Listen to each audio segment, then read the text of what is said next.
damos la bienvenida a un capítulo más de nuestro grupo de estudio Literaturas Africanas. Llegamos a la sexta versión, sexta edición. Nos estamos ocupando de un corpus de literatura africana principalmente contemporánea, aunque por ahí damos revisión a algunos textos de los comienzos de siglo que inauguran este corpus maravilloso y que nos da cuenta pues, de unas realidades distintas a las nuestras. En el día de hoy, nuestra querida amiga Laura Sofía Montoya, de último semestre de nuestra licenciatura en Literatura y Lengua Castellana de la Universidad Surcolombiana, se ocupará de la novela Condiciones Nerviosas de la autora de Zimbabue, Tsitsi Dangaremba, nacida en el año 1959, en esta preciosa edición que nos llega de cuenta de la Universidad Veracruzana de México. Es una edición, si no estoy mal, del año 2016 y cuenta con la traducción de María Anaya Ferreira. Por fortuna se está abriendo el campo de las editoriales a la revisión de estas interesantes literaturas. Entonces, como es costumbre, Laura disertará sobre la novela a partir de sus propios apuntes, de su propia observación de la lectura de la misma, a lo largo de 20-25 minutos, contenido que podrán observar y seguir, inclusive con el acumulado de los capítulos, en nuestro canal de YouTube Semillero de Virgentes. Entonces, bueno, bienvenidos, nos acompañan el día de hoy algunos amigos del Semillero, Ángel, Alexandra, que está en producción, Vanessa, Ángelo y por supuesto quien se ocupará de la novela, Laura. Laura, bienvenida, gracias por aceptar la invitación a conducir este nuevo capítulo. Entonces, bueno, en esta ocasión, dado que la novela propone una forma de lectura un tanto distinta, entonces vamos a variar el formato, vamos a hacer una especie de conversación con Laura, un poco pegados a este prólogo genial que se hace, pues creo, en la única edición que hay en lengua hispana, que ya aludíamos a eso. Y entonces, lo primero que, un poco para que los espectadores y quienes nos siguen en redes se hagan una idea de la novela, dónde se desarrolla la novela y cuáles son los personajes principales que la integran, Laura. Okay. La novela se desarrolla en Rhodesia del Sur hacia la década de 1960 y 1970. Entonces, pues había un gobierno de mayoría blanca y él estaba rigiendo Ian Smith. Entonces, esta mayoría blanca era la que gobernaba ahí, entonces estaba tratando de incorporar y la lucha era persistente pues por parte de las negritudes. ¿Qué personajes juegan ella? Los personajes principales, la que inicia como tal, es Tambú, está su padre Jeremías, su madre Mainini, su tío Bahamakuro, su hermano Namo, su prima Niacha, como los que confluyen principalmente en la historia, y otras hermanas menores que tiene, que es Nektai y Rambanai. Tú aludías en un momento que habíamos hablado de la novela a lo importante que es Frantz Fanon para la construcción de la tesis, ¿no? Este autor antillano que ha iluminado, digamos, tantas luchas libertarias y todo este asunto pues, de lo poscolonial y lo de colonial está atravesado indudablemente por la figura de Frantz Fanon principalmente y por supuesto por la de Guyi Wationgo. ¿Qué tiene que ver Fanon, digamos, esa idea de esa cita que se acuña allí de las condiciones nerviosas y eso que también que tiene que ver con el título? La frase que alude Frantz Fanon de la condición del nativo es una condición nerviosa, pues es la que se repliega a través de toda la historia, y es que la subjetividad del colonizado está marcada por una neurosis inducida y mantenida por el colono, con la complicidad voluntaria o forzada del propio sujeto colonizado. ¿Qué quiere decir? Por ejemplo, en Niacha, la prima de Tambú, ella normalmente responde a unos esquemas eh, pues de Inglaterra, ¿no? Nació como tal, como su prima, manejaba lo de la lengua chona, pero ahora está en Inglaterra y se escribe a ello. Y al final ella nos menciona que no sabe realmente eh, a, qué, a dónde pertenece, a qué mundo pertenece, ¿sí? Si al mundo negro o al mundo blanco. Y ella empieza a tener ciertos comportamientos frente a ello y menciona lo siguiente y es: no quiero hacerlo, Tambú, en verdad que no, pero viene llegando, siento que viene llegando, sus ojos se dilataron. Ellos me lo han hecho, acusó murmurando todavía, en verdad ellos lo han hecho, Y después dijo Severa, no es su culpa, también se lo hicieron a ellos. Tú sabes que sí, susurró. A los dos, pero especialmente a él. Ellos lo hicieron pasar por todo eso, pero no es su culpa. Él es un buen cafre. ¿Por qué no los hacen? Tanto a ti como a mí. Entonces digamos, ella está en esa dualidad, en ese hibridaje cultural, tanto de parte de los negros como del mundo blanco, y no sabe realmente a cuál pertenece. Y entonces eso es lo que se evidencia principalmente en cuanto a ello. Bueno, Laura aludía al nombre de Rhodesia del Sur. Esta era pues, la denominación antigua de lo que hoy es Zimbabue, ¿no? Estamos hablando del mismo país, pero cambió de nombre justamente a partir de ciertas situaciones históricas. Hay una cita aquí del prólogo que ya la voy a tomar, pero digamos que en lo que hemos venido platicando a lo largo de estas 6 sesiones y las otras novelas que hacen parte del corpus y que están pendientes de ser abordadas, uno va encontrando un lugar común, Laura, y es el de que no, los personajes no luchan con las batallas propias del ser de la modernidad, ¿sí? Es decir, no es la literatura latinoamericana, no es la literatura europea, en donde los seres están peleando con sus angustias, un poco con sus propias pasiones, sino que son seres abriéndose camino en un mundo que los oprime por distintas razones, principalmente, y esto pues ha venido saliendo en el corpus, a veces sin proponérnoslo, pues la mayoría son mujeres triplemente sometidas, como tú muy bien decías también en un momento previo a esta conversación. Y entonces en esa idea, pues básicamente lo que se representa en estas novelas es una batalla, digamos, de unos seres abriéndose paso por construirse como sujetos individuales y principalmente como comunidades, ¿no? Como naciones, un poco en la idea de Benedict Anderson y de Doris Sommer, en estas naciones recientemente construidas, ¿no? Que todas empiezan más o menos estas batallas independentistas hacia la década del 50 y 60 del siglo XX. Entonces, en el prólogo, Laura se nos dice lo siguiente, para ver si de pronto tú puedes echar mano de tus apuntes y desarrollar esta idea. Dice, representar la vida cotidiana de una comunidad que atraviesa la difícil transición entre una vida rural posterior a la dislocación sufrida por las comunidades locales a manos de los colonos ingleses, pero que todavía mantiene tradiciones y prácticas ancestrales y un proceso de urbanización oficial que, en un afán modernizador y civilizador, destruye el entorno natural al mismo tiempo que va minando los valores y los lazos que vinculaban a las familias y a la sociedad en general. Te repito, parece ser una marca de todas las novelas que hemos trabajado. ¿Cómo se ve esto representado en esta novela en particular? Ahí se ve, digamos, ese trasfondo en cuanto a lo rural y se marca precisamente pues donde ella está viviendo, en el sitio, en el hostel, y luego cuando pues va a Inglaterra donde vive con su tío Bahamakuro, y que su familia por parte paterna la rechaza mucho, y es eso, como ella siendo pequeña se adscribió a la lengua del Shona, a ciertos valores, tradiciones, pues, principalmente de su cultura, y ahorita al pertenecer pues a estar estudiando en Inglaterra ya no maneja su lengua, se relaciona muy distante con sus tíos, en lo suyo, leyendo su libro, y pues el registro que normalmente maneja dista del normal.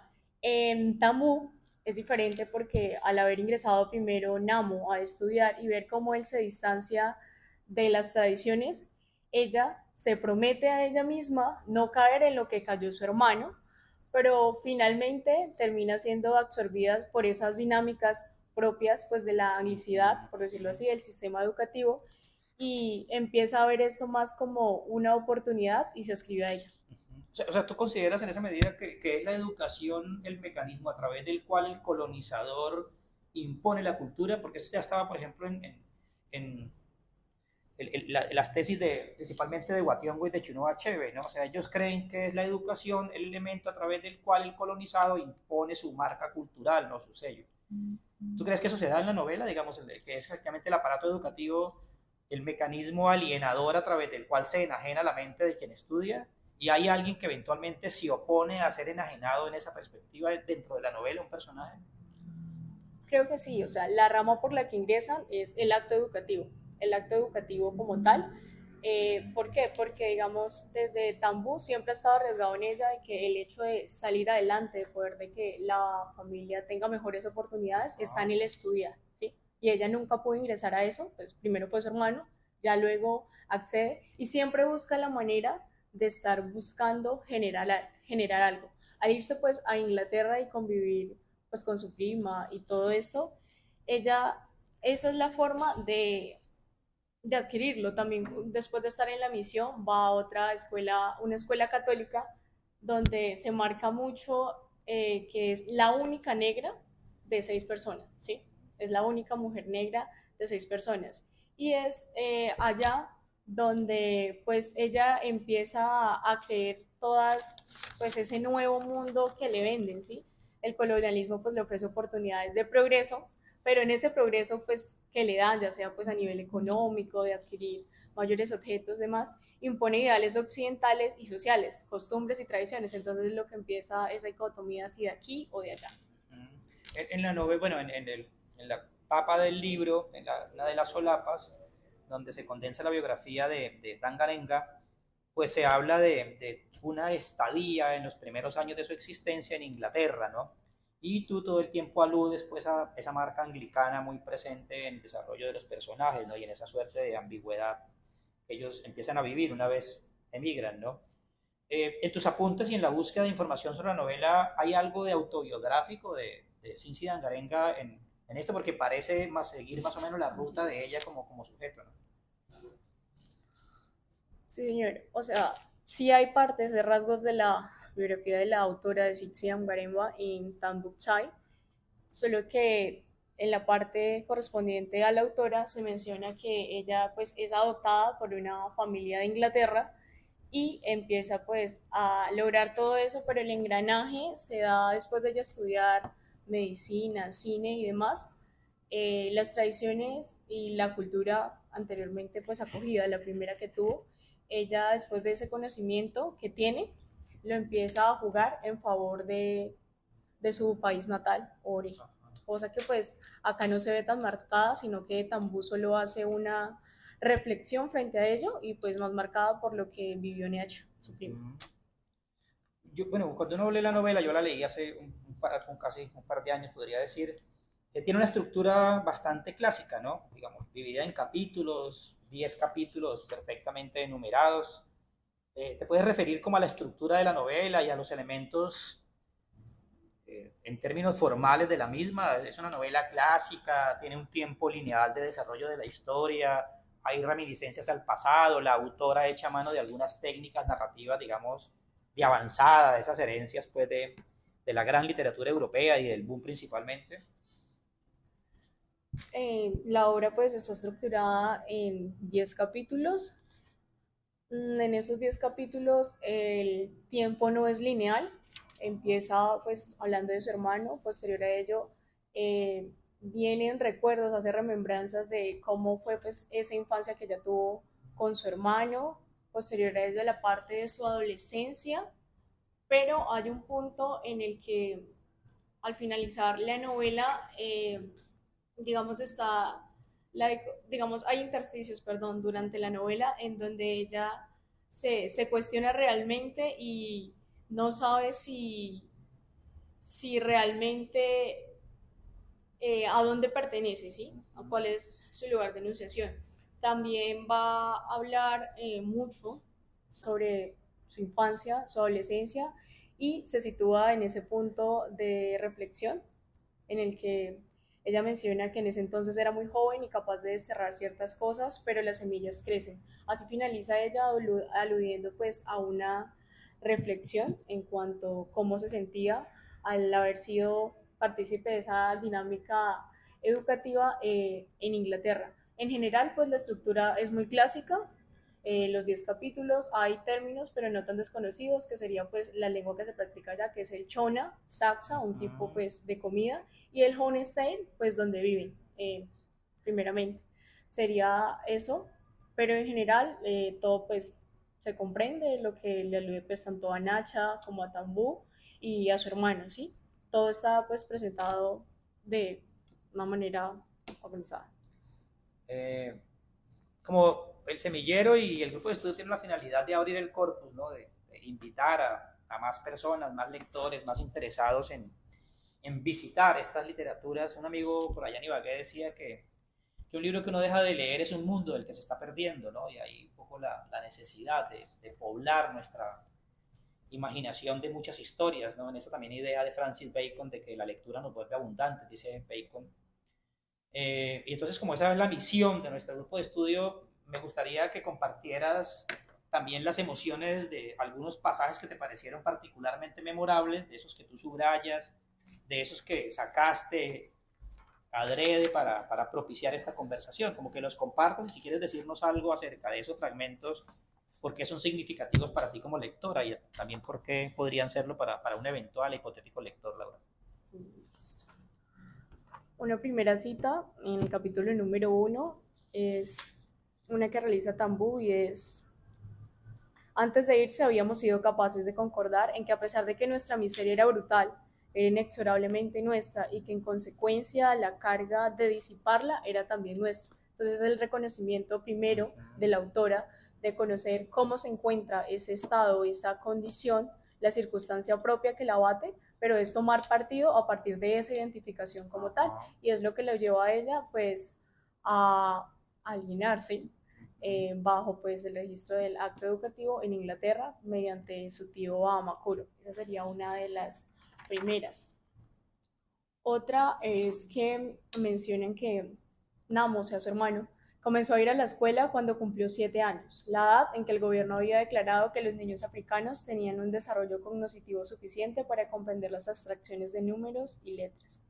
Entonces, es como jugando normalmente esa, cómo se les condena o por ser de otra, por ser negros no pueden acceder normalmente al sistema, a la escuela, ¿sí? Entonces esa es una. También hay otra que dice: las necesidades y sensibilidades de las mujeres en mi familia no eran consideradas una prioridad, ni siquiera algo legítimo, como pues lo alude Tambú ahí. Y otras pues que van en concordancia con eso es: mis circunstancias me afectaron enormemente. El hecho pues de ser mujer era siempre configurada como: quédate en casa con tu madre, aprende a cocinar y a limpiar, cultiva verduras. Ese asunto de ser mujer pues se refiere como una carga pesada. Y con la mamá, que era un poco pues como negativa o totalmente dada a ello, decía que cuando hay que uno sacrificarse por algo, a una como tal le toca. Muy fuerte y resonante está, y en estos días es peor, con la pobreza de ser negra por un lado y el peso de ser mujer por el otro. También lee el conflicto que hay con su hermano, y es: mientras él está estudiando le dice a ella: yo voy a la escuela mientras que tú realmente no vas a ningún lado. Listo, Laura, creo que vamos aproximándonos al cierre de la jornada. No sé si alguno de los amigos que hacen parte del grupo de estudio y también inclusive haciendo intertextualidad con las novelas de las que se ocuparon por ahí tienen alguna pregunta para Laura o alguna reflexión adicional que quieran poner sobre la mesa para ir cerrando. Ángel. Hola, muy buenos días. Vale. Tú nos comentabas que las mujeres acá se constituyen como una resistencia. Sin embargo, en el caso de la obra de Jean Gassi, Volver a casa, esa resistencia es manifestada eh, por su fuerte carácter, su interiorización de la cultura y su fuerte creencia en su Dios. Entonces, en esta obra, ¿cómo se manifiesta esa resistencia por parte de las mujeres? ¿Son ellas el ente confrontacional que tienen contra esa hegemonía occidental? Y la segunda, tú también nos comentabas que el sistema educativo era uno de los medios que alienaban la conciencia colectiva de las negritudes.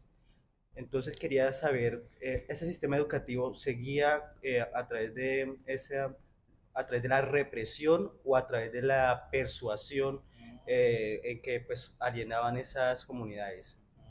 Esa sería mi pregunta.